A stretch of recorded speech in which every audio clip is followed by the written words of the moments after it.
रूप पाहता लोचनी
चला वळू गाई चला वळू गाई चला चला वळू गाई उये सोने उये ठाई उये सोने उये ठाई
बहु केली वना वना बहु केली वना वना पाय पिटी धारा पाय पिटी धारा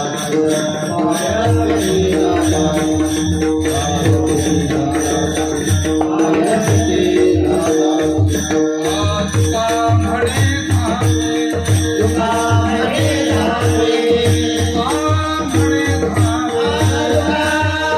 धामे मग अवघे बरवे मग अवघे बरवे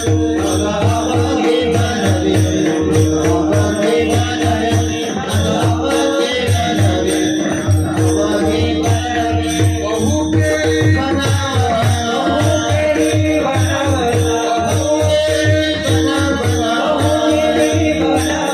पाय पिटी पाय पिटी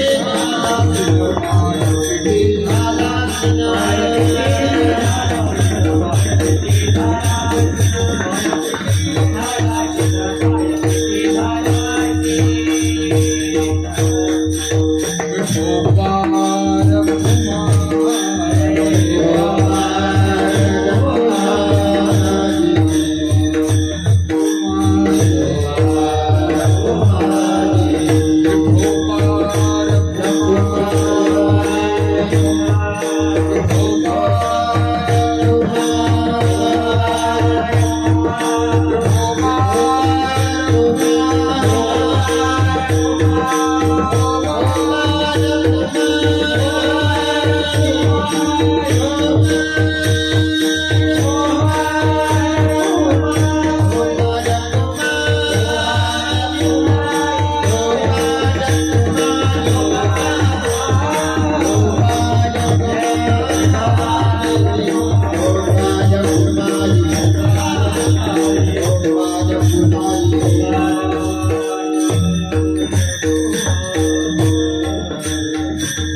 चला बळुगाई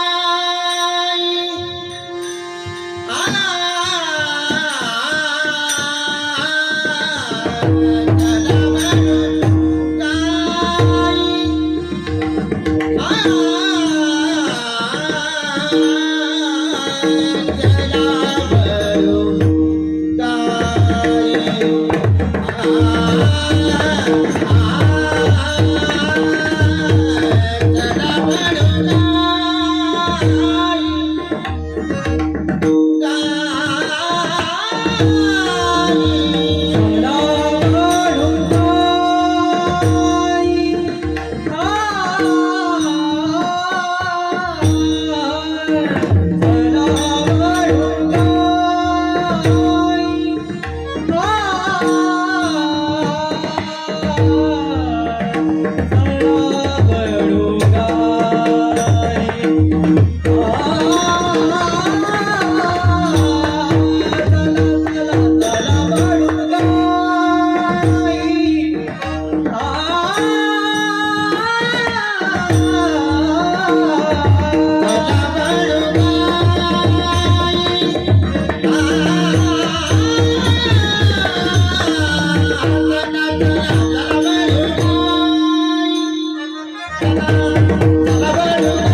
चला वळू गाई बैसो जेवळे के ठाई बहु केली वनवण पाय पिटी झाला सीण खांदी भार पोटी भूक काय खेळायाचे सुख बहु केली वनवण पाय पिटी झाला सीण तुका म्हणे धावे मग अवघे बरवे बहु केली वनवण पाय पिटी झाला सीण वक्रतुंड महाकाय सूर्यकोटी समप्रभ निर्विघ्नं कुरु मे देव सर्व कार्येषु सर्वदा गुरुर्ब्रह्मा गुरुर्विष्णु गुरुर्देवो महेश्वरः गुरुः साक्षात् परब्रह्म तस्मै श्री गुरुवे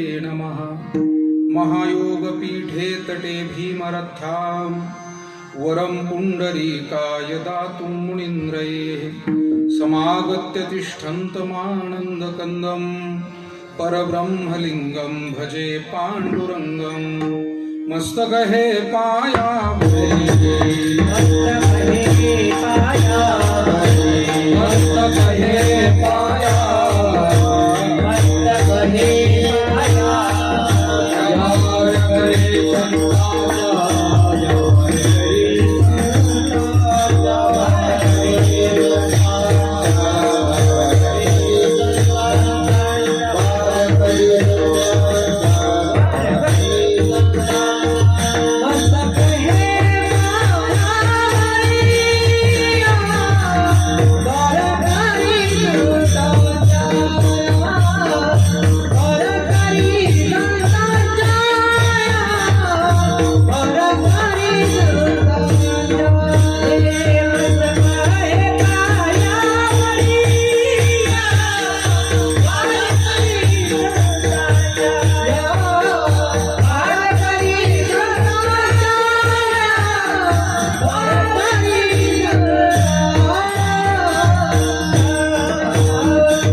बहु केली वनवण पाय पिटी झाला सीण. संत श्रेष्ठ जगदवंदनीय जगद्गुरु श्री तुकाराम महाराज यांचा 4 चरणाचा अत्यंत महत्वपूर्ण असा हा अभंग काल्याच्या कीर्तन सेवेप्रसंगी निवडला. काल्याचे कीर्तन म्हटलं की भगवान श्रीकृष्ण परमात्म्याचं चरित्र आणि त्यातील प्रसंग, त्यामुळे हा अभंग सुद्धा भगवान श्रीकृष्ण परमात्म्याच्या चरित्रातील काही महत्वपूर्ण प्रसंग दर्शवणार आहे. आणि तो प्रसंग आहे काल्याच्या प्रसादाचा प्रसंग. भगवान परमात्म्यानं आपले भाग्यवान असलेले जे सहकारी गोपाळ, त्या सर्वांना आवाहन या अभंगामध्ये केलेलं दिसतंय की गोपाळांनो, तुमच्या मनातील दुःख क्लेश दूर व्हावे म्हणून मला असं वाटतंय की तुम्ही सर्वांनी सोबत एकत्र येऊन गायींची वळती हाकून आणावी. अर्थात या गायी कोणत्या, कुठल्या रानामध्ये त्या चरतायत हे आपल्याला सर्व कीर्तनात बघण्याचा प्रयत्न करायचा. पण इंद्रियरूपी गायींची वळती विषयरूपी रानातून परत माघारी आणायची आणि मग एकत्र बसून हा काल्याचा प्रसाद घ्यायचा. खांद्यावरती नित्यानं असलेल्या प्रपंचाच्या जबाबदारीचा भार आहे आणि पोटामध्ये समाधानाची सुखाची भूक लागलेली आहे. अशी अवस्था गोपाळांची, किंबहुना कमी अधिक तुमची आमची सर्वांची आहे.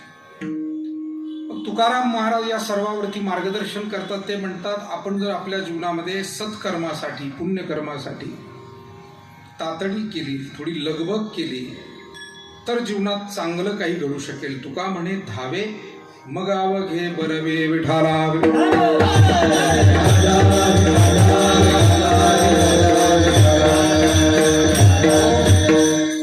प्राप्त वेळेमध्ये काही सेवा या अभंगाच्या माध्यमातून अधिष्ठान दैवत भगवान श्री वरद विनायक रुक्मिणी पांडुरंग देवता, भगवान श्री साईनाथ, भगवान श्री हनुमानजी महाराज, ब्रह्मलीन पूजनीय सद्गुरू नारायणगिरीजी महाराज, या सर्व देवतांचा अधिष्ठान या पवित्र प्रांगणामध्ये आहे आणि या सर्व देवतांच्या चरणी ही सेवा आपल्याला समर्पित करायची. वार्षिक नियमाप्रमाणे संपन्न होणारा भाद्रपद मासातील हा गणेशोत्सव संबंध महाराष्ट्रात, भारतात आणि जगभरामध्ये गणेशोत्सव मोठ्या श्रद्धेनं दरवर्षी साजरा केला जातो. मला वाटतं आपल्या भारतीय संस्कृतीमध्ये जे अत्यंत भव्य आणि श्रद्धेनं संपन्न होणारे उत्सव आहेत त्यामध्ये गणेशोत्सवाचा अग्रक्रम आहे असं म्हणावं लागेल. फार मोठ्या प्रमाणात, परंतु कोरोनाच्या या सगळ्या परिस्थितीमुळे मागील 2 वर्षापासून हा उत्सव साध्या पद्धतीनं मोजक्या भाविकांच्या उपस्थितीत आपल्याला साजरा करावा लागतोय. पण एक गोष्ट खरी आहे, थोडी भव्यता कमी असली, गावोगाव थोडी गर्दी कमी असली तरी लोकांची श्रद्धा मात्र कमी झालेली नाही. मनामध्ये जो भक्तिभाव आहे, जी श्रद्धा आहे ती तीच आहे आणि त्याच्यामुळे घरात व्यक्तिगत का असेना लोक अत्यंत मनोभावे हे सगळे व्रत उत्सव साजरे करतायत. श्रावण महिन्यामध्ये अनेक उत्सव झाले, जन्माष्टमी झाली, तदनंतर लगेच जोडून हा गणेशोत्सव आलाय. पुढे पितृपंधरवाडा गेला की नवरात्री उत्सव येईल, दसरा दिवाळी सारखे सण येत. आता अडचण ही येतच असते. कोरोना ही एक नवी अडचण आज आपल्या समोर असली तरी जुन्या काळात काही अडचणी येऊन गेल्या नाही अशी काही परिस्थिती नाही. कधी दुष्काळ आला, कधी भूकंप आला,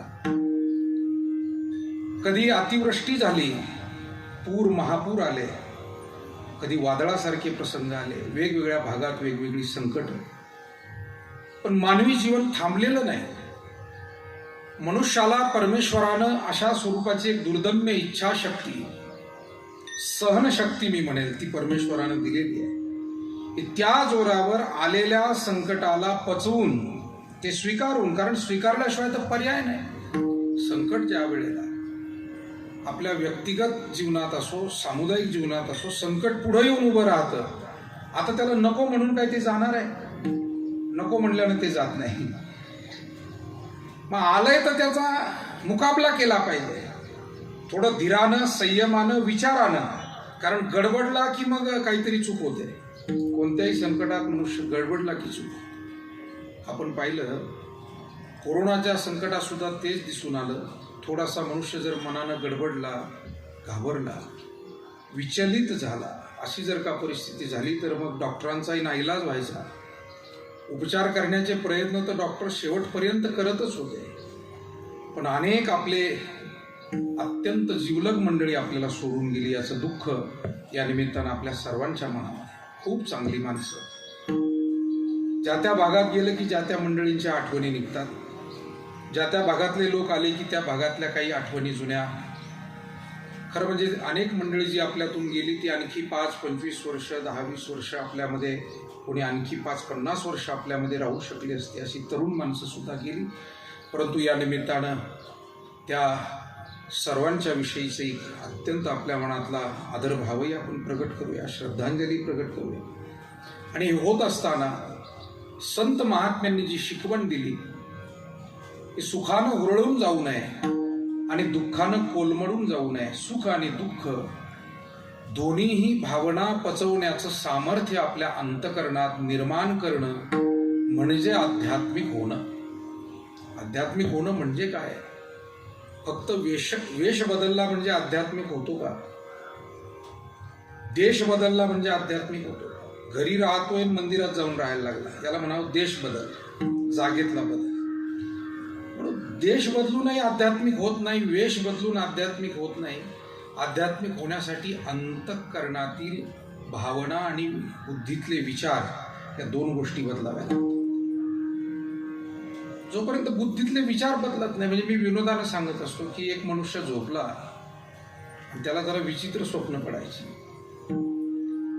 स्वप्न असं पडलं की भूतच आले एक दिवस स्वप्नात.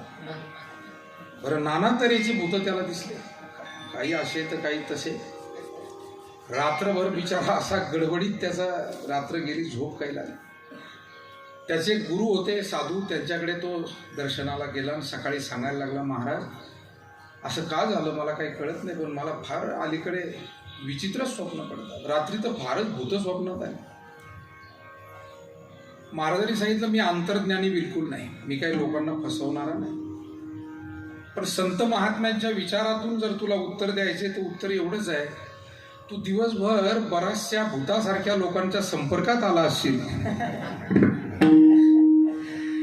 आणि त्या विचारांचा, त्या संगतीचा परिणाम हा तुला स्वप्नांच्या रूपानं जाणवला असेल. कारण ज्ञानेश्वर महाराज हेच म्हणतात, जागता जवासीजे जेणे ध्याने भावना भावीजे, डोळा लागत खेओ देखीजे तेची स्वप्नी विठाला.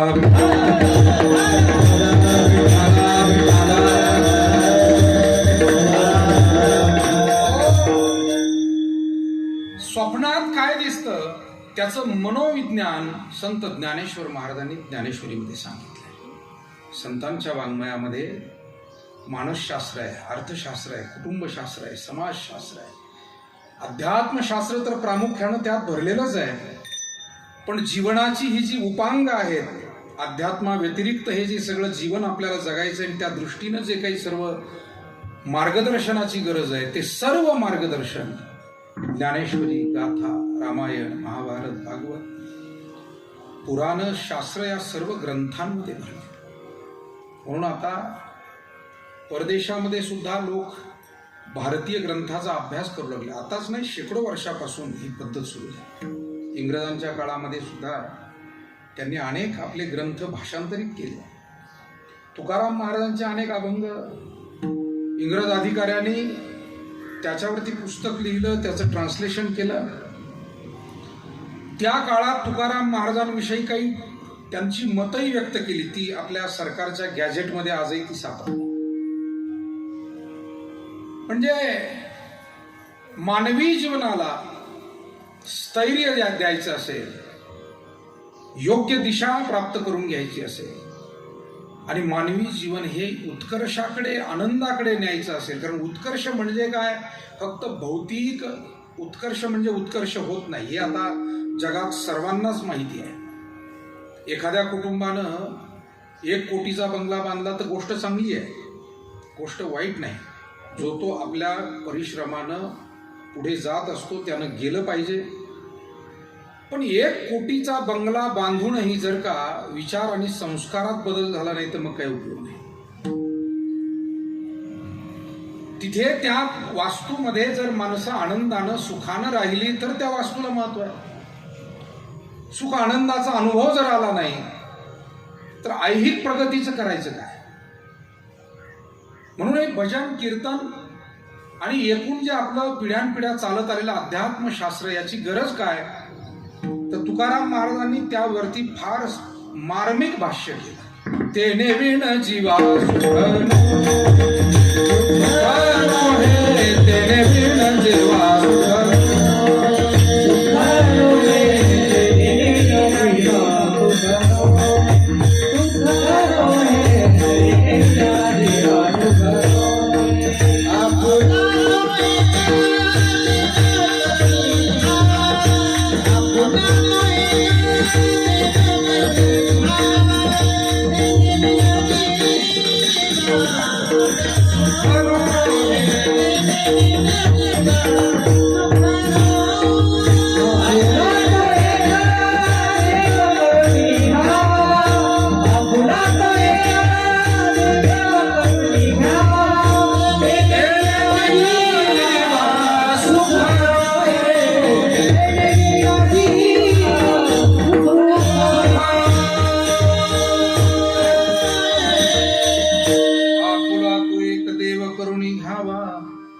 तेने वीण जीवा सुखन हे अभंग खूप वेळा आपण ऐकलेला असला तरी त्याचा अर्थ आणि त्यामागची तुकोबारायांची मार्गदर्शनाची तळमळ समजून घेणं फार गरजेचं आहे. महाराजांच्या मनात ही तळमळ आहे की माणसानं सगळं काही करून जर तो रिता राहिला, उपाशी राहिला सुखाच्या दृष्टीनं, तर मग त्याचा उपयोग काय, त्याच्या जीवनाची सार्थकता ती काय. जसं ययाती राजानं केवढं मोठं समृद्ध असं जीवन जगलं. राजाच होता, कशाची उणीव नव्हती. पण काय राहून गेलं जीवनामध्ये, तर परमार्थ राहून गेला. म्हणून भाग्यवान आहात आपण सर्व मंडळी, मी म्हणेल. प्रपंच कोणाला नाहीये. तुम्ही इथं बसलेल्या माणसांना प्रपंच नाहीत का? जबाबदाऱ्या नाही, आहेच. पण श्रीकृष्णानं जसा अर्जुनाला उपदेश केला होता, मामणू स्मर युद्धच, युद्धही कर म्हणजे जबाबदारी सांभाळ, आणि माम अणुस्मर, माझा विसर पडू देऊ नको बरं का, माझी आठवण करत जा. मला वाटतं आपल्या सर्वांना मी भाग्यवान किंवा आपल्यासारख्या अनेकांना भाग्यवान यासाठी म्हणतो, ते प्रपंचाची जबाबदारी सांभाळताना देवाला विसरत नाही, धर्माला विसरत नाही, उपासनेला विसरत नाही, आपल्या वाडवडिलांच्या परंपरेला, अध्यात्माला विसरत नाही. आणि ही आपल्या दृष्टीनं फार आनंदाची बाब आहे, भाग्याची बाब आहे असं मी म्हणाल. कारण संत महात्म्यांनी जरा स्पष्ट बोलले, म्हणाले अशा अध्यात्म सेवेत आयुष्यभर ज्यांना यावं वाटत नाही, त्यांच्यासारखं करंट जीवन कोणाचं. करंटे कपाळ नामनय वा,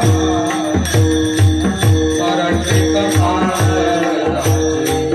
नामनय वा, करंटे कपाळ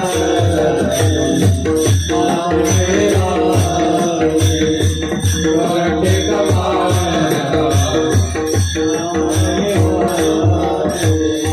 सदैव सौभाग्य तोची हरिरंगी नाथे, करंटे कपाळ नामनय वा, करंटे कपाळ नामनय वा, सदैव सौभाग्य हरिरंगी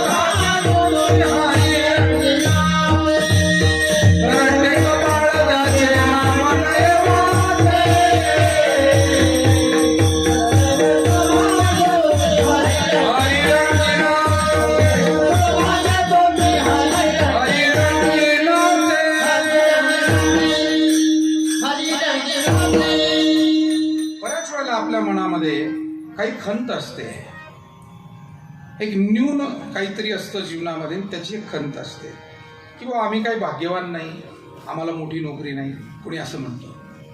आम्ही भाग्यवान नाही, आम्हाला बागायत शेती नाही, कोणी असंही म्हणतो. आता असे अनेक प्रकार आहे. आम्हाला मोठं घर नाही, आम्हाला अजून अमुक नाही, तमुक नाही. आता या वस्तूंची यादी करायला गेलं तर आयुष्य पुरणार आहे का? मला वाटतं पुष्कळ संसारामध्ये किती असलं तरी आहे काय यापेक्षा नाही काय याचं चिंतन जास्त चाललेलं आहे, आणि त्याच्यामुळे दुःख वाढतच आहे. वास्तविक आपण सर्वांनी आहे काय झोपताना याचं जर चिंतन केलं तर खूप चांगली झोप आणि खूप चांगलं समाधान. मला वाटतं सुरुवातीला मी तुम्हाला एक ध्यान सांगतो. परमेश्वराचं ध्यान करावं. ध्यानाचे अनेक प्रकार आहे.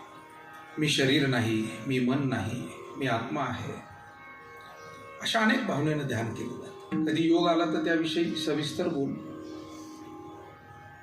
पण मी जरा सुरुवातीचं ध्यान सांगतो तुम्हाला. हे जरा थोडंसं पुढचं आहे. मी आत्मस्वरूप आहे, मी चैतन्य स्वरूप आहे, व्यापक आहे, परमात्म्याचा अंश, हे जरा पुढचं आहे. त्यापेक्षा पहिलं ध्यान आपण असं केलं पाहिजे संध्याकाळी झोपताना की मला काय काय परमेश्वरानं दिलं आहे. दररोज एक 5 मिनिटाचं जर ध्यान केलं की मला किती सुंदर शरीर दिलं, मला सुंदर आवाज दिला, कोणी म्हणेल मला सुंदर नोकरी दिली, मला चांगली मुलं दिली, मला चांगलं आरोग्य दिलं, मला चांगलं काम करण्याची संधी दिली, मला अमुक दिलं. बघा तुम्ही यादी जर करायला लागलात ना, ही यादी फार मोठी होईल. आणि हे केलं तुकाराम महाराजांनी. दिली इंद्रिय हात पाय,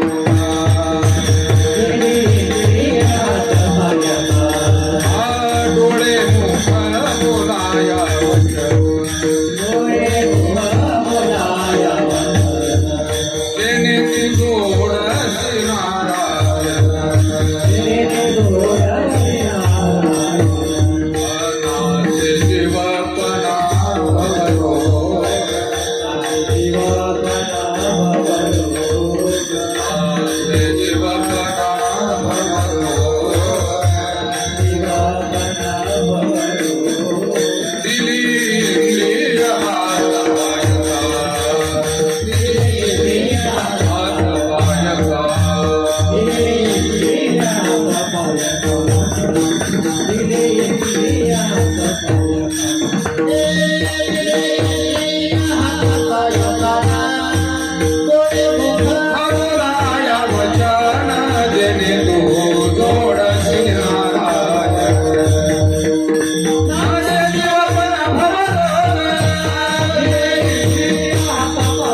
तुकाराम महाराजांच्या अभंगामध्ये काय नाही दिलं याची यादी सापडतच नाही, विचारच करत नाही.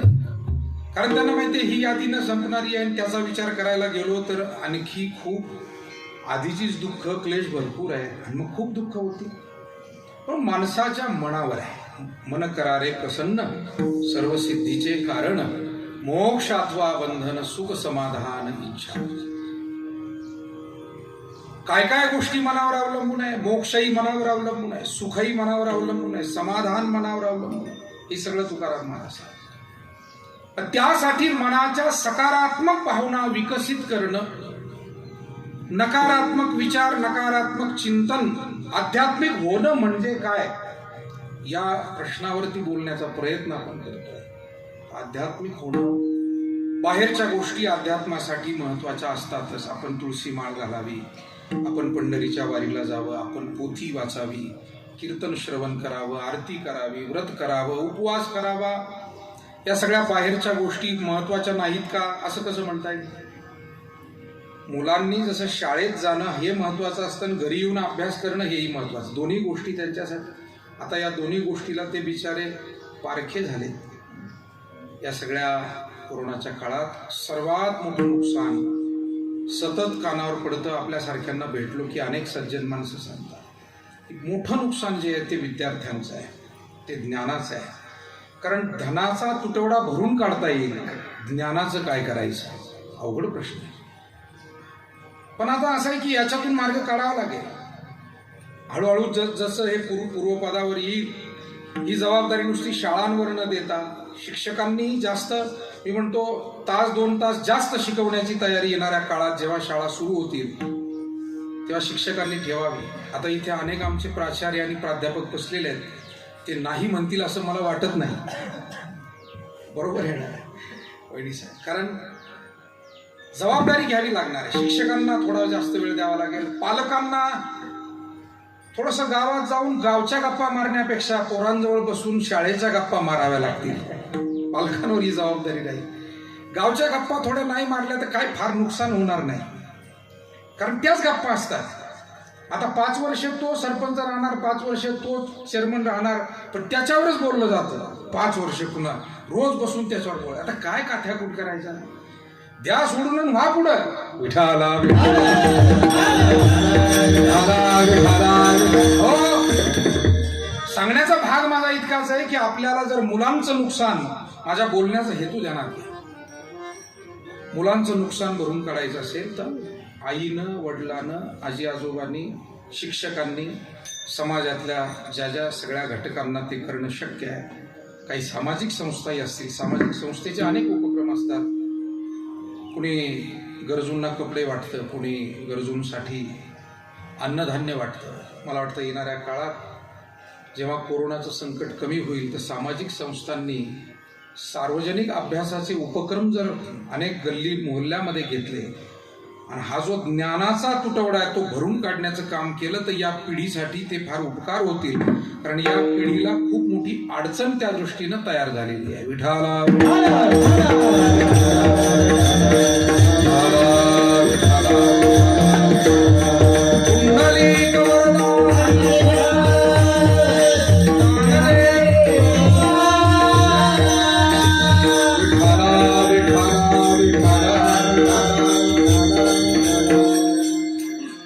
उदाहरण मी दिलं.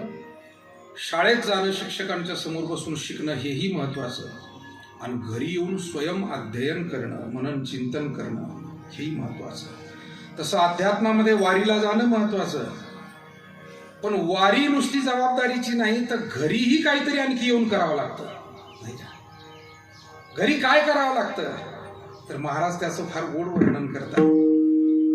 भूतदया गायी पशूंचे पालन, तान्हेल्या जीवन वना माझी, अनेक गोष्टी सांगितल्या. आता त्याविषयी अधिक बोलत गेलो विषय लांबत जाईल, परंतु घरातल्या वडीलधाऱ्यांची सेवा हा घरातला परमार्थ. नाही तर वारी करून आलो आणि सासू सासऱ्याला वेळेवर जेवणच दिलं नाही, काय करायचं त्या वारीचं?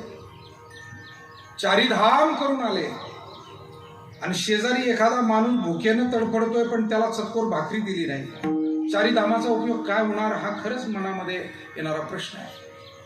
आपल्यासारखी अनेक मंडळी संवेदनशीलपणानं अजून जगतायत, म्हणून समाजातल्या अडचणी कमी होत आहेत, ही गोष्ट तितकीच खरी आहे. हा संवेदनशीलपणा आपल्याला सर्वांना असाच ठेवावा लागेल, कारण आपण काही सगळे प्रश्न जगातले सोडवू शकत नाही. मोठी माणसं मोठ्या हातानं प्रश्न सोडवतील, छोटी माणसं छोट्या हातानं सोडवीत त्यांना राहावं लागेल. आणि आपल्या अवतीभोवती जी जी सेवा आपल्याला करता येईल, तेव्हा पारायण केलं 7 दिवस हाही परमार्थ, पण त्या पारायणातून बोध घेऊन वर्षभर आपण कसं जगतोय हा पुढचा परमार्थ फार महत्वाचा आहे. काय होतं, आपण एक टप्पा पूर्ण करतो बऱ्याच कामामध्ये आणि दुसऱ्या टप्प्यावर आपण थकतो. आता एक रात्री भजन झालं, गायन झालं, सुंदर पेटी वाजवतायत आमचे विलासराव खंडीजवळ, मृदंग वाजवतात नेरी महाराज, किशोर महाराज, विलास महाराज गातायत. तर या मंडळींनी काय केलं, त्यांची कला अर्ध्यावर सोडली नाही, त्याला पुढे पुढे आजही नेत आहेत, ते जन्मभर नेतच राहावं लागलं. पण एका टप्प्यावर तुम्ही जर थांबलात तर मग त्या पुढचा आनंद ना तुम्हाला स्वतःला मिळतो ना इतरांना त्याचा मिळतो. आपल्या कुवतीप्रमाणे तसं अध्यात्म सुद्धा, काही माणसं मला जी भेटतात, मी त्यासाठी हे बोलतो. एक जण मला, महाराज मी आता 11 वाऱ्या केल्या. म्हणलं आता 12व्या वर्षी काय करायचं, मग बारीला तर नाही जायचं. 11 वर्ष झाली वारी आणि 12व्या वर्षी धरली बारी. आता बारी आणि वारी महाराष्ट्राला दोन्ही चांगलं माहिती, त्याचं विश्लेषण करण्याची गरज नाही. लहान पोरांची करतात ती बारी वेगळी आणि मोठे माणसं ज्याच्यात रमतात ती बारी वेगळी. विठाला विठाला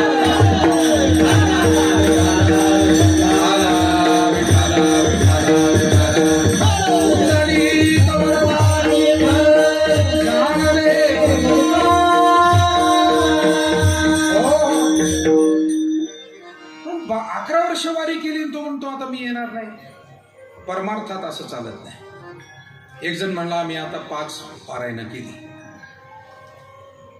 आमच्या सगळ्या महाराज मंडळींना विचारा, त्यांनी अनेक ग्रंथ वाचलेत, आपणही वाचलेले असतील, आपणही सांगा असं कोणत्या ग्रंथात लिहिलं की 5 वेळा हे करून थांबून घ्या, 11 वेळा हे करा थांबून घ्या. नाही हो, कुठंच लिहिलं नाही. संस्कृतात नाही, प्राकृतात नाही, कुठल्याही संतांनी नाही. उलट संत म्हणाले, हेची घडो मज जन्म जन्मांतरी, मागणे श्रीहरी नाही तुझे, घेईन मी जन्म याच साठी देवा, घेईन मी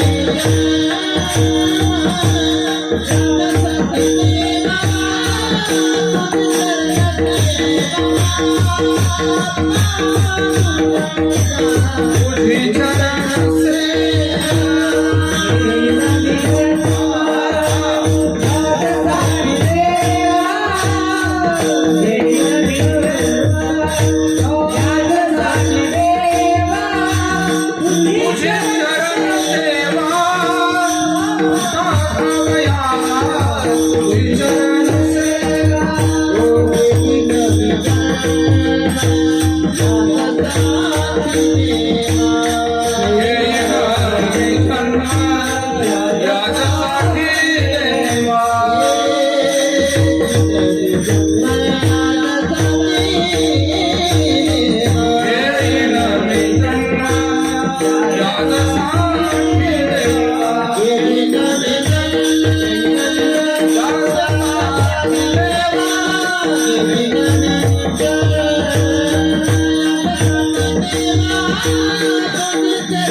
वैकुंठासी आम्हा नको धाडू हरी, नको वैकुंठीचा वास, तया असे तया सुखानाश, अद्भुत हा रस कथा काळी नामाचा. आणि म्हणून एका महात्म्याचं वाक्य आहे, कधीतरी श्रवण केलं होतं, मनुष्य प्रपंचात तृप्त झाला तर फार नुकसान नाही, ते चांगलंच आहे. प्रपंचात जर माणूस तृप्त झाला, ठीक आहे बा आता एवढं पुरे झालं, असं जर वाटलं तर ते जीवनाच्या सुखाच्या दृष्टीनं चांगलं आहे. पण मनुष्य जर अध्यात्मात तृप्त झाला तर तिथून पुढे त्याची दुःखाची सुरुवात होते. हा संतांचा संदेश आहे.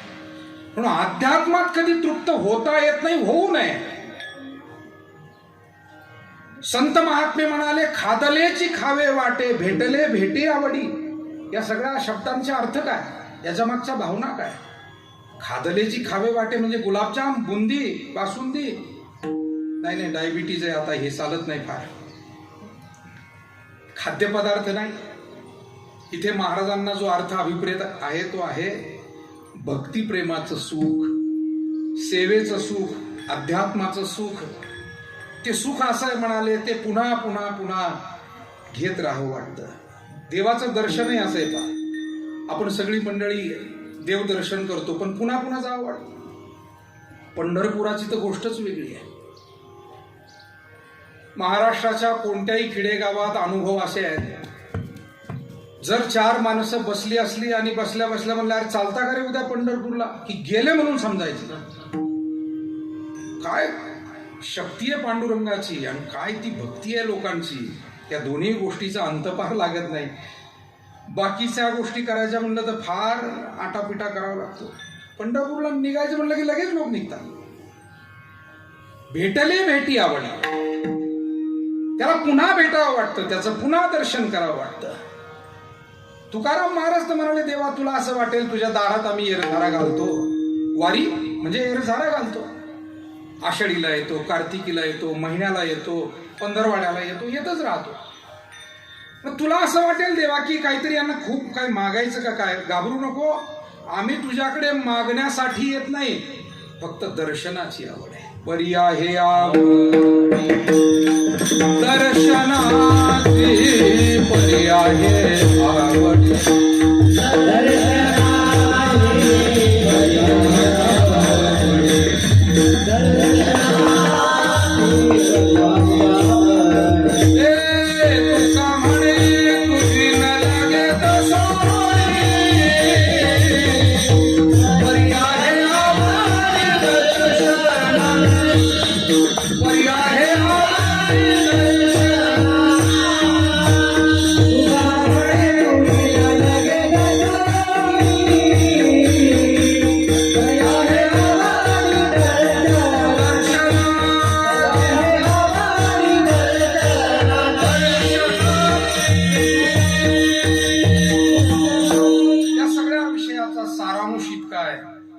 अंतकरणातल्या वृत्ती, भावना आणि बुद्धीतले विचार बदलू लागले की समजायचंय आपण अध्यात्माच्या वाटेला लागलो. शत्रूविषयी सुद्धा जर मनात टोकाची कटुता नसेल तर समजायचंय आपल्यात आध्यात्मिक भावना रुजू लागल्या. या आध्यात्मिक भावना आता दृढ झाल्या, हे असं म्हणावं लागेल. सर्वांचं कल्याण व्हावं या भावनेनं जर तळमळीनं आपल्या हातून काम घडत असेल, समजायचंय की आपल्या अध्यात्म जे कारण झाले रांजले त्यासी म्हणे जो आपले, तोची साधू ओळखावा देव तेथे जावा. मला एक 20-22 वर्षापूर्वीचा प्रसंग आठवतो. बेटामध्ये भाकरी करणाऱ्या आणि महाराजांची सेवा करणाऱ्या एक आजीबाई होत्या. हौसाबाई त्यांचं नाव होतं. खूप सेवा केली आयुष्यभर. कोणी नव्हतं, वनवासी, त्यांनी तिथंच स्वयंपाक पाणी सेवा, अशी अनेक माणसं बेटावर आहेत. पंढरीच्या वारीला त्यांना जरा लवकर जायचं होतं. त्यांनी महाराजांकडे परवानगी मागितली, नारायणगिरी महाराजांकडे. मग विद्यार्थ्यांमधून कोण जातं बाईंच्या सोबत? महाराजांनी सांगितलं ह्या पोराला घेऊन जा. निघालो. एसटी मध्ये बसलो श्रीरामपूरवरून. आम्ही एका सीटवर बसलो होतो आणि समोरच्या सीटवर एक सज्जन बसलेले होते. त्यांच्या शेजारी दुसरं एक कुटुंब बसलेलं होतं आणि ते लहान लेकरू होतं. आता त्या सज्जनानं काय झालं, थोड्या वेळानं भूक लागली म्हणून डबा काढला. नियोजनबद्ध माणूस होता, त्याच्यामुळे चटणी पोळी काय काय गोड सगळं डब्यात घालून आणलेलं. नियोजनबद्ध कुटुंब होतं असं दिसत होतं सगळं. खाणाऱ्यापेक्षा घरची माणसंही जास्त काळजी घेणारी होती हेही दिसत होतं. पण गंमत मला ही सांगायची, शेजारचं ते लेकरू असं आशेनं पाहत होतं त्या बाबाकडं. आणि तो एवढ्या लोकांमध्ये असा मटामटा खात होता, त्या पोराला सुद्धा म्हटलं नाही, अरे घेतो का एक घास. मला अजून तो प्रसंग डोळ्यासमोरून जात नाही. अशी माणसं या समाजात असू शकतात, अशी माणसं काही वाटलं नाही. सगळी माणसं त्यांच्या नजरेतून जाणवत होतं की यानं त्या लेकराला म्हणावं, अरे घे. ते लेकरू पाहत होता असं, काहीतरी गोड खात होता, लाडू बिडू. तुम्हाला हे नवलाचं वाटेल, पण अशा वृत्तीची माणसं समाजात आहेत. विठाला विठाला विठाला विठाला. काय सांगा जीवनाचा उपयोग आहे. इतका पराकोटीचा स्वार्थ आणि इतका आत्मकेंद्रीपणा. ही समाजाची कामं झाली असती का सगळी माणसं जर अशाच वृत्तीनं आपल्याला काय घेणं आहे, आपल्याला काय लोकांच्या सुखदुःखाशी, असं जर प्रत्येक माणूस म्हटला असता, हे राष्ट्र, हा समाज आणि या सगळ्या समस्या सुटल्या असत्या का, हा उभं राहिला असता. आणि म्हणून या समाजामध्ये सज्जनांचं असणं हे फार महत्वाचं आहे. ज्ञानोबारायांनी जे पसायदान मागितलं, त्या पसायदानामध्ये आवर्जून ही मागणी केली. चंद्रमे जे अलांछन, मारतंड जे तापहीन, ती सर्वाही सदा सज्जन, सोय रे हो तू. सज्जन हे सर्वांचे सोयरे असावेत आणि ते समाजात असावेत, ही मागणी ज्ञानेश्वर महाराजांनी केली. जगण्यासाठी जसं हवेत ऑक्सिजन असावा, भूक भागण्यासाठी शेतात अन्नधान्य पिकलं जावं, आपल्याला आरोग्याच्या गरजा पूर्ण करण्यासाठी हॉस्पिटल्स असावीत, शिक्षण घेण्यासाठी विद्यालय असावीत, तसं समाज शांत, स्थिर, आनंदी आणि योग्य समाज टिकण्यासाठी स्त्री पुरुष समाजातली आपल्यासारखी जी सज्जन माणसं आहेत ती समाजात राहावीत, तर समाज चांगला राहील. सगळंच जर चुकीचं शिल्लक राहिलं, आणि म्हणून जोपर्यंत या समाजात दानशूर आहेत, सेवाधारी आहेत, परोपकारी लोक आहेत, न्याय नीती संस्कृतीचं भक्तीचं पालन करणारे लोक आहेत, तोपर्यंत काही जग बुडेल असं वाटत नाही. असं वाटून घेण्याचं काही कारण नाही. पण ज्या दिवशी या गोष्टी संपुष्टात येतील, दानधर्मच संपला, सेवा संपली, आदर संपला, नीती संपली आणि भक्ती संपली, त्या दिवशी मात्र जग बुडणार हे सांगायला कोणताही शास्त्रज्ञ मग लागणार नाही किंवा भविष्यवेत्ता लागणार नाही. त्या दिवशी कुटुंबही संपतं, त्या दिवशी जगही संपतं. आणि म्हणून आपल्याकडे प्रलय सांगितला आहे भागवतामध्ये. या सृष्टीचा एक दिवस नाश होतो, त्याला महाप्रलय म्हटलेला आहे. पण हा महाप्रलय कधी? हा महाप्रलय ज्या वेळेला पूर्णच गोष्टी चांगल्या थांबतील. मग समाजाला जगवायचं तर काय करायचंय? तर निसर्ग चांगला ठेवण्यासाठी झाडं, वृक्ष, वेली आपण उभी करावी, जंगलं उभी करावी. अन्नधान्य पिकवावं म्हणजे भूक भागेल. कारण या देशावर अशी वेळ येऊन गेलेली आहे की लाल बहादूर शास्त्री पंतप्रधान असताना त्याने विनंती केली होती की अन्न पुरेसं नाही देशामध्ये, एक वेळेचं जेवण जर काही लोकांनी थांबवलं तर गरिबाच्या मुखी अन्न लागेल. असे दिवस येऊन गेलेले आहेत. तेव्हा अन्नधान्य पेरलं तर भूक भागेल, वृक्ष, वनस्पती, वेली आणि निसर्ग उभा राहिला तर अनेक प्रकारचं आरोग्याचे प्रश्न सुटतील, पर्यावरण सुंदर राहील. पण त्या पुढे जाऊन मला सांगायचंय, अनेक पिढ्या आपल्या गुण्या गोविंदाने सुखाने नांदाव्या वागत आपल्याला वाटत असेल तर आपल्याला सद्विचारांची पेरणी करावी लागेल. करत राहा. ज्या ज्या वेळेला वेळ येईल, घरात सुद्धा मुलांशी बोलताना काही प्रसंग असू द्या, चालता चालता एखादं चांगलं वाक्य त्यांना सांगून जा. चालता चालता एखादा चांगला अनुभव तुमच्या जीवनातला सांगा. तुम्ही म्हणाल हे कुठं ध्यानात ठेवतील का? तो लोड तुम्ही घेऊ नका, ते करतील काय करायचं. भलता लोड घेतो आपण. त्यांचं काय खरं आहे, पोरांचं काय खरं आहे, नकारात्मक बोलू नका, नकारात्मक बोलू नका. करत राहा. जसं घरात धूळ झाली की ती घरातली माता भगिनी झाडीत राहते. सकाळी झाडते, दुपारी झाडते, संध्याकाळी झाडते. या समाजाच्या मनबुद्धीवरचं हे सगळं मळब दूर करण्यासाठी ज्ञानोबाराय, तुकोबाराय सांगत राहिले.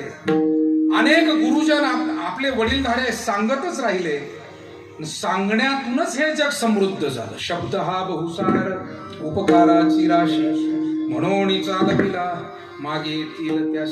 तुकाराम महाराज तर म्हणाले, आमच्या घरी पाहुणे रावळे जर आले तर सांगण्यासारखं दुसरं काही नाही, पण एक खरं आहे, आमच्याकडे शब्द हे धन आहे.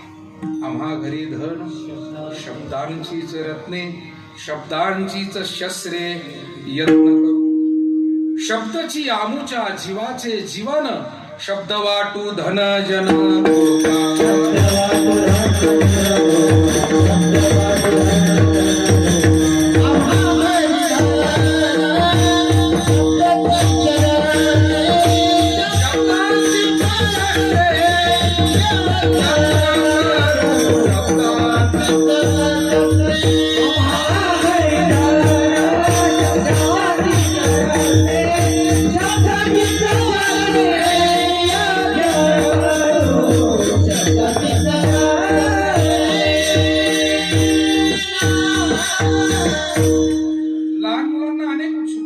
विचारित असतात, हे काय ते काय, हे कसं ते कसं. ज्या ज्या वेळेला वेळ आहे आपण काही उत्तरं तर दिली पाहिजे, प्रत्येक वेळेला त्यांना टाळू नये. बऱ्याच घरांमध्ये मी पाहतो, मोठी माणसं साधक जरी बोलत असतील तरी मुलांना पिटाळून लाव, ए बाहेर खेळा. अरे त्यांना समजायचं कधी मग, आणि नंतर जेव्हा बोलवाल मग ते येणार नाही जवळ. हा तुम्ही काही महत्वाचे विषय बोलताय त्यावेळेला ठीक आहे, ते वडीलधाऱ्यांनी बोलावे. पण काही कौटुंबिक चर्चा हलक्या फुलक्या आहेत तर त्यावेळेला त्यांनाही बसू द्यावं, ऐकू द्यावं. इंदिराजींचं आत्मचरित्र मी वाचलं, त्यांनी सांगितलं की त्या काळामध्ये पंडित नेहरूंकडे जगातली सगळ्यात मोठमोठी माणसं यायची, आणि लहानपणी त्यांच्या गप्पा ऐकल्या, त्यांचे विचार ऐकले, आणि त्यातून एवढं मोठं नेतृत्व उभं राहिलं. हे महिलांमधलं भारतातलं सक्षम आणि सर्वात मोठं नेतृत्व म्हटलं तर आजही कोण्याही पक्षाच्या माणसाला इंदिराबाईचं नाव घ्यावंच लागेल. विठाला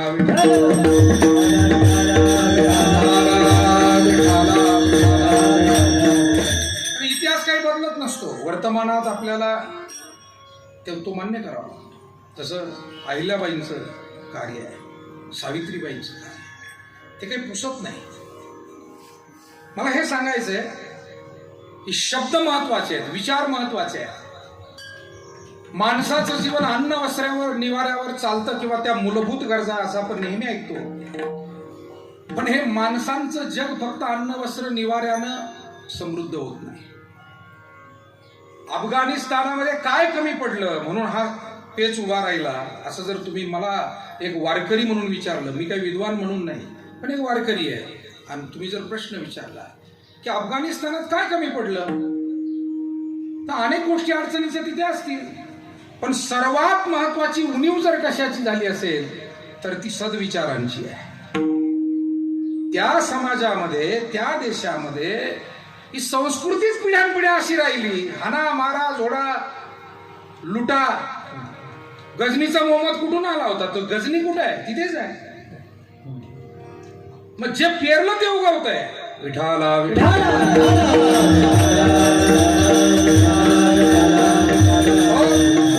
इतकी भीषण परिस्थिती, रात्रीतून एवढा मोठा बदल, एवढ्या मोठ्या घडामोडी, सामान्य माणसांचं एवढं रक्त सांडलं जात आहे. त्याचं कारण त्यांना 7 वर्षाच्या मुलापासून ते 70 वर्षाच्या म्हातारापर्यंत कोणाचाही फोटो टीव्हीवर पाहतो आपण, काय अफगाणिस्तानला गेलो नाही, टीव्हीवर आपण फोटो पाहतो. 7 वर्षाच्या मुलापासून 70 वर्षाच्या म्हाताऱ्याच्या हातात काय तर बंदूक अशीच धरलेली. अरे हे काय भाकरी खातात का नाही, का गोळ्याच खातात बंदुकीच्या? हे काय माणसं आहे का जनावर आहे? यांना दुसरं काही जीवन आहे की नाही?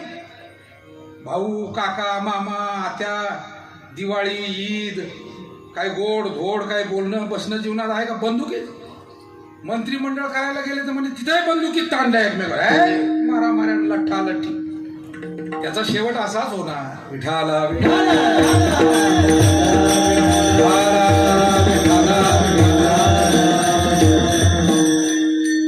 विचार संस्कार कमी पडले की उद्या कोणतंही कुटुंब असो, कोणताही समाज असो, कोणतंही राष्ट्र असो, ते धोक्यातच येणार. आणि म्हणून सगळे प्रश्न आपल्या हातानं सुटत नाही, पण आपण प्रयत्न करत राहावे. तुकाराम महाराज, ज्ञानेश्वर महाराज थकले नाही. अनेक संत महात्मे थकले नाही, आयुष्यभर सांगत राहिले. परमपूजनीय सद्गुरू नारायणगिरीजी महाराज जवळजवळ आयुष्याची 70-75 वर्ष कीर्तन सेवा त्यांनी केली. किती मोठा दीर्घ सेवेचा प्रवास, किती प्रबोधन. 75 वर्ष गेले तेव्हा तुकाराम बीजेचं तुकोबारायांच्या वैकुंठ गमनाचं शेवटचं कीर्तन महाराजांनी कान्हेगाव तालुका श्रीरामपूर या ठिकाणचं केलं. शेवटचं कीर्तन केलं आणि ते वैकुंठ गमनाचं केलं, बीजेला केलं. बीज झाली, त्याच्यानंतर तृतीय आली, चतुर्थी आली, पंचमी आली. पंचमीला आजारी पडले, पंचमीला अटॅक आला, आजारी पडले, धावपळ झाली. पंचमीला रंगपंचमी असते, ती तुकाराम बीजे नंतर येणारी पंचमी ही रंगपंचमी. त्या दिवशी आजारी पडले, मग सगळेच धावपळ झाली. औरंगाबादला नेलं. आदरणीय स्वर्गीय खासदार साहेब सुद्धा कळल्याबरोबर थेट औरंगाबादला, तिथे डॉक्टरशी बोलणं आलं. डॉक्टर म्हटले आता काही तसं शिल्लक नाही आहे, प्रयत्न करू. आणि मग षष्टी सप्तमी 2 दिवस दवाखान्यात राहिले. शेवटी सप्तमीच्या अष्टमीच्या दिवशी संध्याकाळी 3ऱ्या दिवशी जाहीर करण्यात आलं की महाराज इहलोक सोडून गेलेले आहेत, त्यांचं वैकुंठ गमन झालंय. हे फाल्गुन वद्य अष्टमी, म्हणजे ज्या दिवशी पैठणच्या नाथषष्ठीचा काला असतो, ती फाल्गुन वद्य अष्टमी. आणि त्या अष्टमीला मग महाराजांना बेटावर आणलं, समाधीचा प्रसंग झाला. मला काय सांगायचं आहे, एवढी वर्ष सेवा केली पण कंटाळले नाही कधी. काय बाबा, आपण एवढं सांगितलंय, मग सगळे तर लोक काय सुधरत नाही म्हणून थांबले. आणि म्हणून विचारांचा प्रसाद वाटणं हे वारकरी संप्रदायाचं मुख्य काम. पिढ्यानपिढ्या हेच आम्हा करणे काम, वीज वाढवावे नाम. आम्हाला हे नामस्मरण जगात वाढवायचे, सुख वाढवायचे, संस्कार वाढवायचे, असं तुकाराम महाराज म्हणाले. आणि हा परमार्थ ज्या वेळेला वाढू लागतो त्यावेळेला आनंद, सुख, समाधान समाजात दिसू लागतं. हेच आपल्याला या दृष्टीनं महत्वाचं आहे. तुकाराम महाराजांनी आजच्या जीवनामध्ये भगवान श्रीकृष्ण आणि गोपाळांचा जो प्रसंग उभा केला तो याच दृष्टीनं महत्वाचा आहे. गोपाळ कुठेतरी दुःखी दिसत होते, थोडंसं अंतःकरणामध्ये क्लेश होते. आणि त्या गोपाळांना भगवान श्रीकृष्ण मग जवळ बोलावत आहे. मोठ्यांची जबाबदारी, शहाण्यांची जबाबदारी, समजूतदारांची जबाबदारी या जगामध्ये नेहमी जास्तच आहे. जो नासमज आहे तो काही वागला तरी काही फरक पडत नाही, पण जो समजूतदार आहे त्याला समजूतदारपणानं वागावं लागतं. भगवान श्रीकृष्ण हे तर सर्वांपेक्षा श्रेष्ठ होते ना, त्यांनी स्वतःहून बोलावून घेतलं. आणि बोलावून घेऊन गोपाळांना विचारतो, गोपाळांनो, हे तुमच्या मनातलं जे दुःख आहे, जे क्लेश आहे, हे दुःख क्लेश जर तुम्हाला मिटवायचे असतील तर त्याच्यासाठी एक उपाय मी सांगतो, तो तुम्हाला केला. तुम्ही बहिर्मुख वृत्तीनं वागता, तुम्ही नेहमी प्रपंचाचं चिंतन करता, तुम्ही नकारात्मक चिंतन करता, जे नाही त्याचं चिंतन करताय ते चिंतन सोडून द्या, थोडंसं अंतर्मुख व्हा. हे इंद्रिय जे सतत बहिर्मुख आहे बघा, आपण जर दिवसभर जर तुम्ही नुसत्याच प्रपंचाच्या उपाधीचा जर विचार केला तर मनुष्य संध्याकाळी जास्त दमतो, बुद्धी नाही शरीरात. म्हणून मधल्या काळात लेकरं भेटली तर त्यांच्याशी बोला, मित्र भेटले त्यांच्याशी बोला, एखादं मंदिर लागलं तर 5 मिनिट वेळ काढा, दर्शन करा, शांतपणे देवासमोर 5 मिनिट. काम चालू द्या दिवसभर, पण मधून रिचार्ज व्हा. नाही झालात तर संध्याकाळ फार वाईट जाईल. विठाला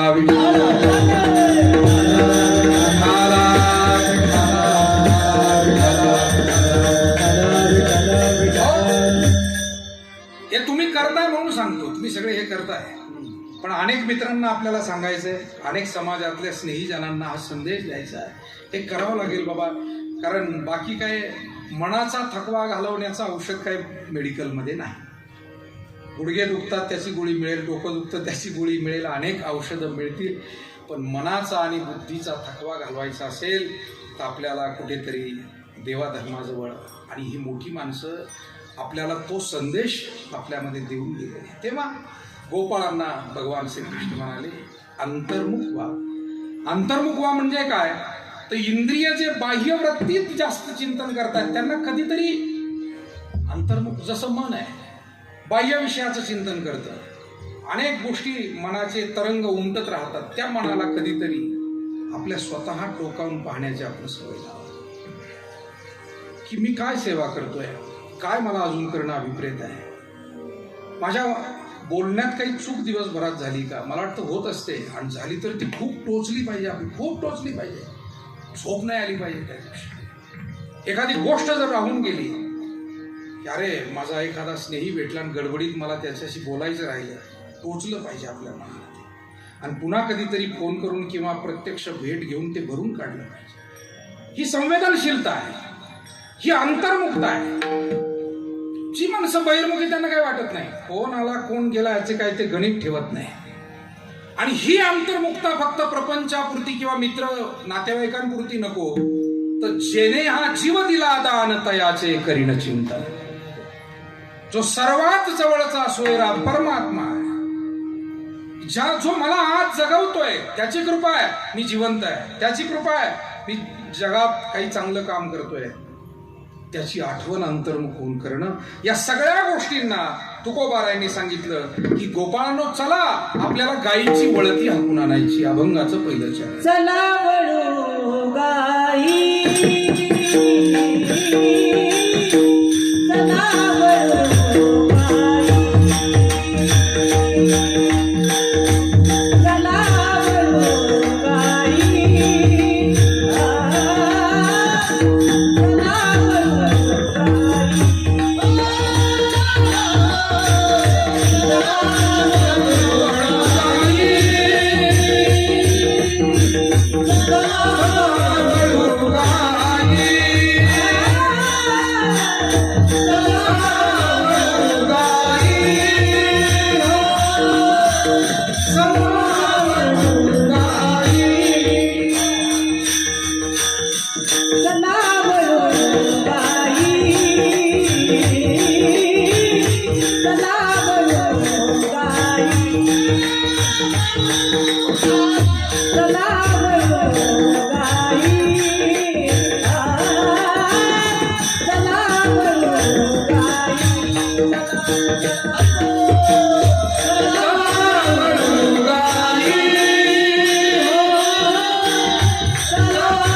बैसो जेऊ एके ठाई बहु के दिवन वन पाय पिटी झाला सेन. जगदवंदनीय जगद्गुरु तुकाराम महाराज या अभंगाच्या माध्यमातून श्रीकृष्ण आणि गोपाळांचा एक चरित्र प्रसंग सांगून खूप मोठं मार्गदर्शन करतायत. अंतर्मुख व्हा हे मार्गदर्शन. थोडंसं अंतरंगासाठी वेळ ठेवा, आपल्या स्वतःसाठी काही वेळ ठेवा. जनसंवाद जसा माणसाला सुख देतो पण नुसतं त्यावर भागत नाही. जसं खाणं महत्वाचं आहे तसं ते पचणं महत्वाचं आहे, दोन गोष्टी आहे. तसा जनसंवादाबरोबर मनसंवादही महत्वाचा आहे. तुका म्हणे होय मनाशी संवाद आपुलाची वाद आपणाशी. भंडाऱ्या डोंगरावर बसून काय काय केलं, भजनही केलं, चिंतन केलं, पण कधी कधी तुकाराम महाराज म्हणले मी माझ्या स्वतःशीच भांडलो. किती लोकांना जमतंय स्वतःशी भांडणं? नाही, माझं हे चुकतंय असं स्वतःला सांगता आलं पाहिजे. मी का असं केलं स्वतःला जाब विचारता. स्वतःला, दुसऱ्याला नाही. दुसऱ्याला तर रोजच विचारतो. महाराज म्हणले तुका म्हणे होय मनाशी संवाद. करावंच लागेल आपल्याला. या सगळ्या अंतर्मुखता हे परमार्थाच्या अत्यंत चांगल्या टप्प्यावरचा एक अनुभव आहे. परमार्थाच्या वाटचालीतला हा एक गोड अनुभव आहे. अंतर्मुख होणं. गोपाळांना सांगितलं तुम्हाला जर हा जीवनात भक्तिप्रेमाचा प्रसाद, जीवब्रह्म ऐक्याचा प्रसाद, जीवदशा संपवून शिवदशेवर आरूढ होण्याचा प्रसंग जीवनामध्ये जर अनुभवायचा असेल, त्या अवस्थेपर्यंत जायचं असेल तर त्यासाठी तुम्हाला अंतर्मुखता करावी लागेल. म्हणून चला वळू गाई हे सोजीव. पंच ज्ञानेंद्रिय, पंच कर्मेंद्रिय, 11 मन या सर्वांना गायीची उपमा दिली. कधी कधी इंद्रियाच्या सोयीनं जीवन चुकीच्या दिशेनं ओढलं जातं. बाकीच्या गोष्टी तरी कदाचित आवरता येतील पण मनाला आवर घालणं गोपाळांपैकी सुद्धा अनेकांना अशक्य होतं. म्हणून गोपाळ म्हणले देवा आम्ही गायीची वळती हाकून आणतो. ज्ञानेंद्रिय कर्मेंद्रिय प्रयत्न करतो या गायी आणण्याचा. पण तुका म्हणे तू राख रे मणेरी येर त्या आम्ही मग वळू. आता याच्यामध्ये फार मोठी गंमत आहे. देवा तू ही मनेरी नावाची गाय आहे ना, ही तू वळती हाकव. ही तुझ्याकडं, बाकीच्या 10 आमच्याकडं, एकच तुझ्याकडं. देव म्हणले अरे एक देताय पण त्या एकीच्याच मागं तर ह्या सगळ्या पळतायत. आणि ती एक हाकून आणल्यावर बाकीच्या तुम्हाला हाकाव्याच लागत नाही, ते तिच्याच मागं त्या येत आहेत. कारण ही मनरूपी गाय या सगळ्या गायींना बाकीच्या घेऊन जाते. म्हणले गोपाळांनो तुम्ही मोठे चतुर आणि हुशार आहात. तुम्ही बरोबर सगळं काम माझ्याकडूनच करून घेताय. फक्त म्हणता एकच करा, पण एक केलं म्हणजे सगळं झालं. जसं गावातले काही कार्यकर्ते फार हुशार असतात. ते आमच्या वहिनी साहेबांना भेटले किंवा साहेबांना भेटले, असं एखादं मुद्द्याचं काम सांगतात की ते झालं म्हणजे सगळंच होत आहे. ते म्हणतात बाकीचं काही नाही साहेब, बाकीचं तुम्ही लक्ष घालून फक्त एवढं करा, एवढं करा. ते असं शोधून सांगितलेलं राहतं पण तेही करतात, तो भाग नाही. तसं गोपाळ श्रीकृष्णाला म्हणाले तुका म्हणे तुरा खरे मणेरी येर त्या मी मगवळू. गोपाळ भगवान परमात्म्याचा आदेश पाळताय. बैसो जेऊ एके ठाई हा भगवंताचा संदेश आहे. या भक्ती क्षेत्रामध्ये एकत्र या, वेळोवेळी एकत्र या. म्हणून आपल्या संस्कृतीमध्ये सण वार उत्सव सुख दुःख धार्मिक सोहळे सगळ्याच प्रसंगाला आपण एकत्र येतो. आता कोरोना काळात त्या गोष्टीवर प्रतिबंध आजही आहेत, पूर्वी जास्त होते. पण हे एकत्र येणं काही थांबवून चालणार नाही. जसजसं हे वातावरण दुरुस्त होईल एकत्र येत राहावं लागेल. आपल्या परंपरा आपल्याला जतनच कराव्या लागतील.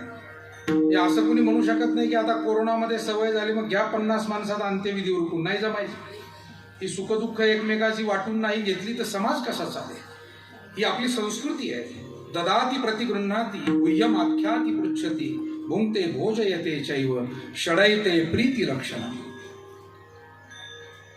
कधी कोणी बोलावलं तर जेवायला जाणं, कधी आपल्याकडे कोणाला जेवू घालणं, कधी कोणी मनातलं काही सांगू लागला 2 गोष्टी त्या ऐकून घेणं, आपणही आपल्या मनातील 2 गोष्टी त्याला सांगू.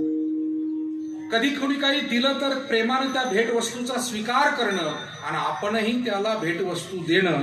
नव्या पिढीमध्ये रिटर्न गिफ्ट म्हणतात. तर हे जुनं, हे नावं नवी असली तरी हा संस्कार जुनाच आहे. विठाला विठाला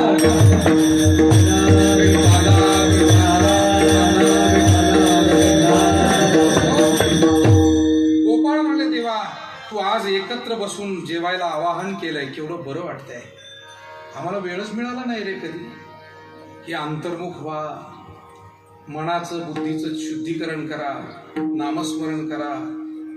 बरं 24 तास नाही. ज्ञानेश्वर महाराज म्हणले तरी का ऐसे करी या आठा पहारा माझारी मोटके निमिष भरी दे तुझाय. मग जे जे का निमिष देखेल याचे सुख तेतुले आरोचक विषयी घेईल. काही क्षण फक्त द्या देवासाठी. आपण देवपूजा करतोच, होईल तेवढी एकाग्र मनानं करा. कधी आरतीत सहभागी झाला होईल तेवढं एकाग्र, अगदी त्यावेळेला अवधानपूर्वक. आणि ध्यान जसं लावलं जातं ना, भजन सुद्धा ध्यानपूर्वक करा. त्याचा आनंद शतपटीनं वाढतो, त्याचं समाधान, त्याची ऊर्जा, वेगळाच अनुभव तो आपल्याला येतो. भजनाचं श्रवण असो, भजनाचं गायन असो, तद्रूप होऊन तल्लीन होऊन. तुकाराम महाराज किती तल्लीन व्हायचे. तर श्रोते निघून गेलेले कळले नव्हते, असे एकमेव कीर्तनकार आहेत जगातले. इथे एक श्रोता उठला तरी आम्ही पैस खाली तू तीच गडबड. कधी कधी आमचे कीर्तनकार सुद्धा इतके बोलतात लोक म्हणतात नको बाबा. मला असं वाटतं समजून सांगावं, पण फार तानातानी नको. एक तर लोक येत नाही या मंडपात, आणि कीर्तनकार फडा काही बोलायला लागले, लोकांना अपमानित करायला लागले. लोक म्हणतील ह्यांच्या नादीच लागणार.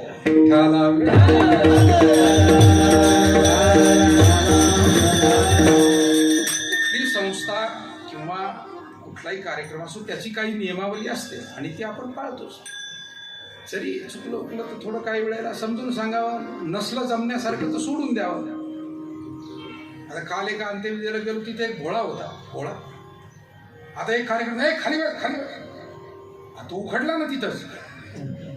भोळे असतात पण ते मतलबी भोळे असतात. म्हणजे तो भोळा काय सगळे कपडे फाटलेले वगैरे असा होता तो. पण दुसरा बस म्हणायला लागल्यावर त्याचा इगो जागा झाला. आता ज्याचा इगो जागा होतो त्याला भोळा म्हणायचा का नाही हे खरं प्रश्नचिन्ह आहे. असा उखडला त्याचा. तो जो सूचना करणारा होता ना त्यांनीच बसून घेतलं. तो म्हणलं याला बस म्हणत. तेव्हा सूचना कोणाला करायच्या आणि किती टप्प्यापर्यंत करायच्या हे सुद्धा नेहमी संयोजकांनी, कार्यकर्त्यांनी ध्यानात ठेवा.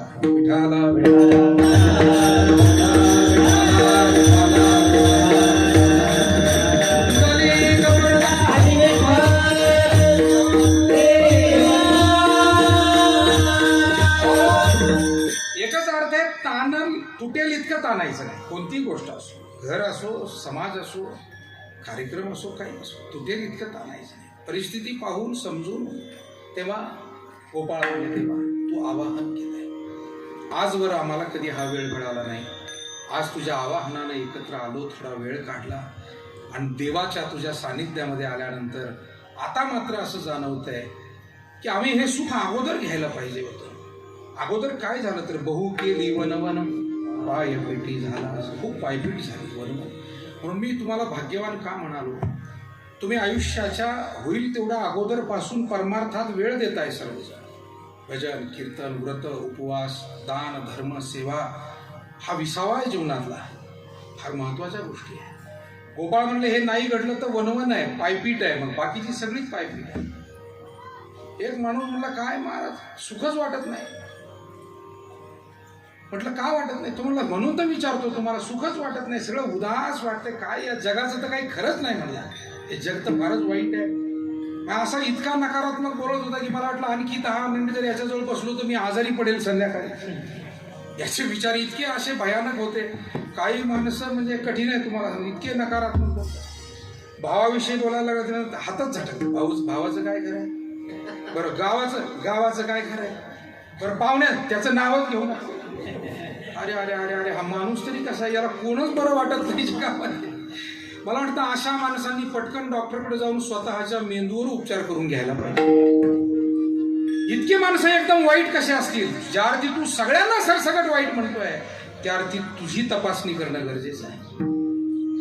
जैशी दृष्टी वैशी सृष्टी हा जगाचा तो माणूस म्हणला काय सगळंच मला फारच वाईट वाटतंय, काही खरं नाही. असं नाही. काही प्रश्न असतात, त्या प्रश्नावर आपण नेहमी सगळेजण बोलतो, पण सगळं एका वेळेला काही वाईट असत नाही. मग मी त्याला विचारला तुम्ही एवढे दुःखी मला दिसताय, जरा फार नैराश्यात दिसताय. तुम्ही कधी गावच्या मंदिरात देवदर्शनाला जाता?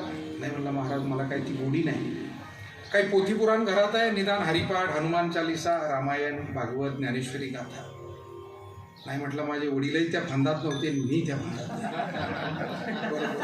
मला जरा उत्सुकता वाढली, आणखी उत्सुकता वाढली, यांचं जरा जीवन समजून घ्यावं.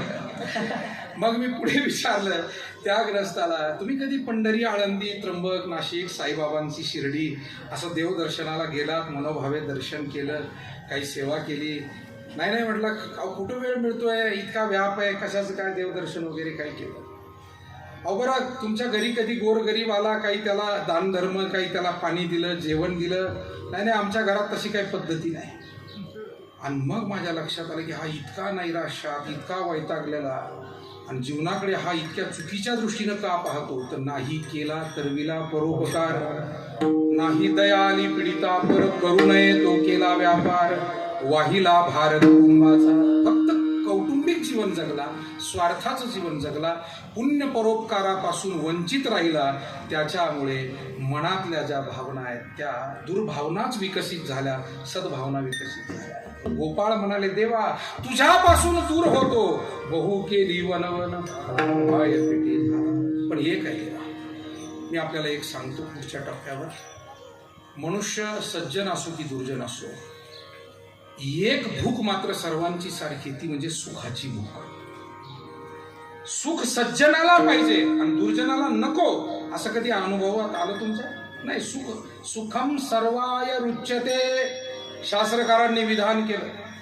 सुख सर्वांनाच रुचकर आहे, अपेक्षित आहे, आणि ते सर्वांना हवं आहे.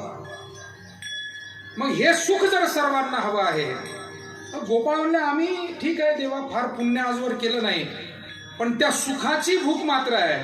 मग देव म्हणाले, सुखाची भूक आहे तर ती भूक शमवण्यासाठी त्याचं खाद्य म्हणजे पुण्य आहे, सत्कर्म आहे. कारण त्याशिवाय सुखाचा अनुभव येत नाही. आणि म्हणून गोपाळ म्हणले, खांदी भार पोटी भूक, काय खेळायाचे सुख. हा खेळ म्हणजे प्रपंचाच्या सगळ्या जबाबदारीचा आहे. हा खेळ खेळावाच लागतो. गोपाळांनी खेळला, श्रीकृष्णही खेळले. त्याच्यामुळे घरदार प्रपंच हे काही नाकारता येत नाही, जीवन नाकारता येत नाही, जीवनात जगत राहावं लागतं.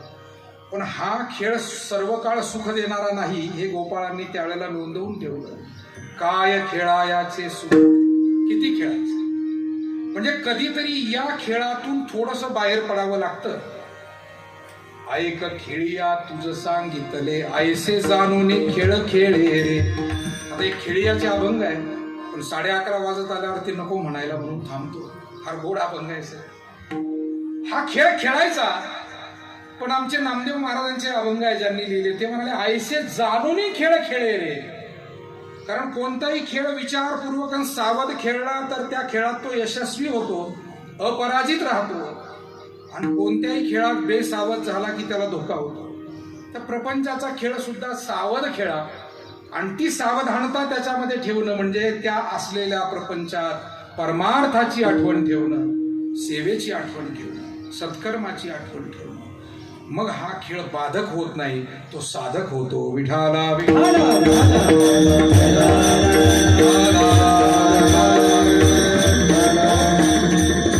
अंधी भार पोटी भूक.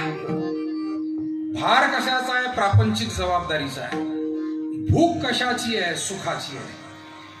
मग देवा, ही भूक आता आमची कशी? घरात अन्नधान्य मिळत आहे, ती भूक नाही आहे, पण ही सुखाची भूक.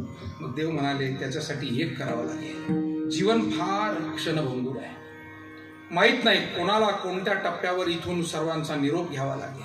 मग ही सुखाची भूक जर तुम्हाला भागवायची असेल, त्यासाठी थोडी घाई करा, थोडीशी तातडी करा, आणि मग तुम्हाला खऱ्या अर्थानं जीवनात ते बर्व सुख अनुभवायला मिळेल. अभंगाचं तुका म्हणे धावे, तुका म्हणे धावे, तुका म्हणे धावे, तुका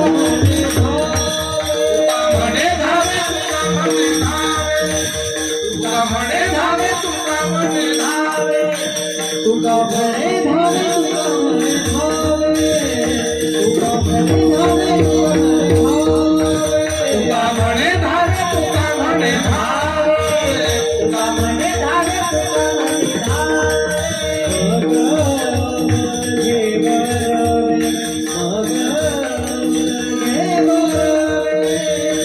केली बहु केली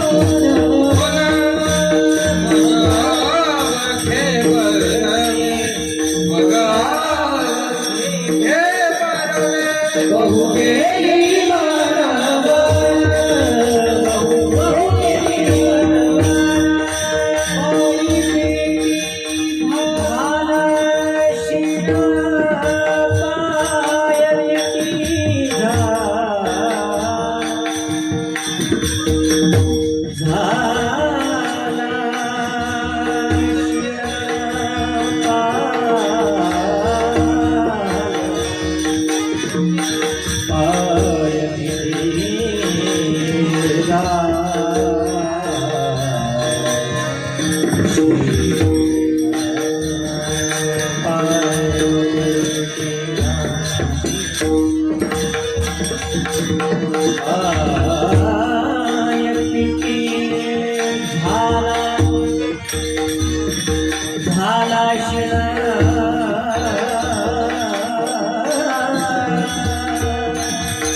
झालेली सेवा भगवान श्री वरद विनायक सद्गुरूंच्या आणि सकल देवतांच्या चरणी समर्पित करूया. या निमित्तानं आवर्जून उपस्थित राहिलेल्या जिल्हा परिषदेच्या सन्माननीय अध्यक्ष, ज्यांचं या सेवाधामावरती आणि एकूण आपल्या सगळ्या परिसरावरती खूप मोठं लक्ष आहे, सातत्यानं जनसेवेची फार मोठमोठी कार्य आपल्या माध्यमातून त्या करत राहतात, अशा जिल्हा परिषदेचे माजी अध्यक्ष नामदार शालिनीताई विखे पाटील, मी त्यांना विशेष धन्यवाद देतो. मागील पंधरवाड्यामध्ये 2 महिन्यापूर्वी एक चांगलं शौचालय या ठिकाणी असावं, बालकांची सोय व्हावी, त्यासाठी निधी दिला, ते बांधून पूर्ण झालं, आज त्याचं उद्घाटन झालं. त्याचप्रमाणे उरलेल्या जागेमध्ये पेव्हिंग ब्लॉक बसवायचे आहेत, प्रवेशद्वार एक चांगलं असावं आणि म्हणून त्या प्रवेशद्वाराचंही आज भूमिपूजन त्यांनी केलेलं आहे, तोही निधी त्यांनी उपलब्ध करून दिलेला आहे.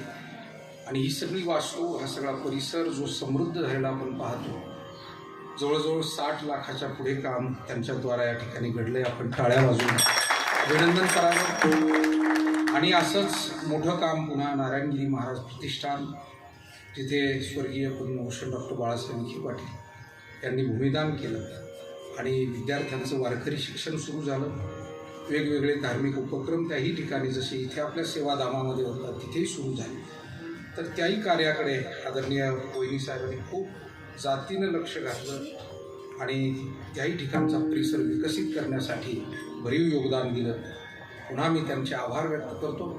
या निमित्तानं आवर्जून उपस्थित राहिलेले गणेश कारखान्याचे संचालक अण्णासाहेब पाटील सदाफळ, आमच्या सेवाधामाचे मार्गदर्शक हरिभक्तीपरायण निर्मळ नाना, हरिभक्तीपरायण शेळके पाटील, गोपचवळे पाटील, प्रल्हादजी महाराज, आमचे परमस्नेही दुसरे श्रीकांतजी महाराज गागरे, या निमित्तानं आवर्जून उपस्थित सुरेगावकर, आमचे नामदेवराव शिंदे सर, गणेशचे एमडी आदरणीय बागडे साहेब, ठोसर भाऊसाहेब जगताप पाटील असतील, आदरणीय आमचे सुर्वे सर आहेत, आदरणीय पांडे महाराज, अशोकरावजी, त्यांच्यासोबत आलेली ग्रामस्थ मंडळी, आपल्या गणेश परिसराचे ज्येष्ठ मार्गदर्शक जळगावचे गंगाधरजी पाटील चौधरी, समोर बसलेले विविध क्षेत्रातील सर्व मान्यवर, माता भगिनी, आवर्जून या ठिकाणी आत्ताच उपस्थित झालेले लोणीखुर्द गावचे सरपंच आदरणीय जनाकाका घोगरे, त्यांचे सर्व सहकारी मंडळी, त्याचप्रमाणे ज्या मंडळींचा या ठिकाणी सहभाग राहिला आणि ज्यांच्यामुळे गेले 8-9 दिवस हा आनंद सोहळा आपल्याला अनुभवता आला, ती गुणीजन आणि महाराज मंडळी, रात्रीची भजन सेवा आणि आजच्या कीर्तनाची सेवा ज्यांनी दिली, भजनही फार गोड रात्रीचं झालं, आजची सेवा फार गोड झाली. आमचे संगीत विशारद किशोरजी महाराज शेळके, विलासजी महाराज पोतकर, लक्ष्मण महाराज नांगरे, विनेकरी आमचे भाऊसाहेब महाराज काळे, बाबा महाराज आमचे कोळसे, आदरणीय आपल्या परिवारातीलच आपले सर्वांचे श्री गोरक्षनाथ महाराज देठे, ज्यांनी 8-9 दिवस या सगळ्या कार्यक्रमाच्या नियोजनाची जबाबदारी पार पाडत असताना सकाळपासून ते रात्री उशिरापर्यंत इथे थांबून सर्व भजनाच्या सेवा, अन्नदानाच्या सेवा पार पाडण्यामध्ये भूमिका निभावली. भारतजी महाराज धावणे, त्यांना सहकार्य आणि गावच्याही आमच्या परमार्थात सहयोग असलेली मंडळी आहेत. आमचे परशुरामजी महाराज विखे, आदरणीय निंबाळकर सर, आदरणीय सुर्वे सर असतील. त्याचप्रमाणे आमच्या तुकाराम महाराज मंदिर देवस्थान निवासी या ठिकाणी सेवा सांभाळणारे आमचे सहकारी अंकुश महाराज जगताप, आदरणीय नामदेव शास्त्री जाधव, आदरणीय निंबाळकर सर आहेत.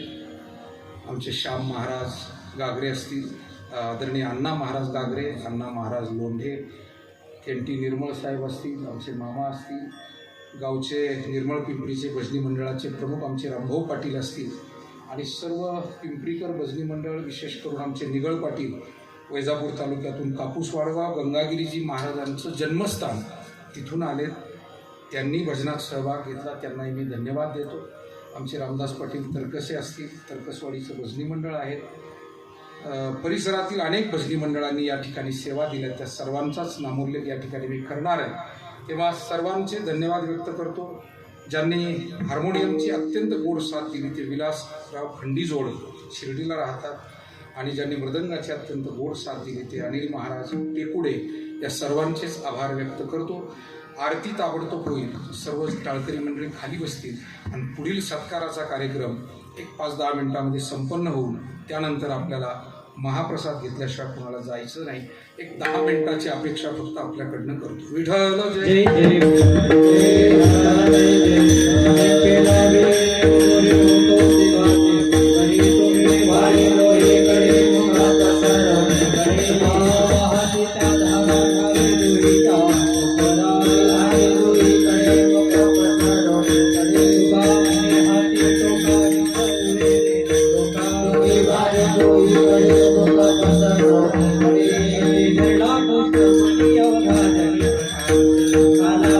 Thank you.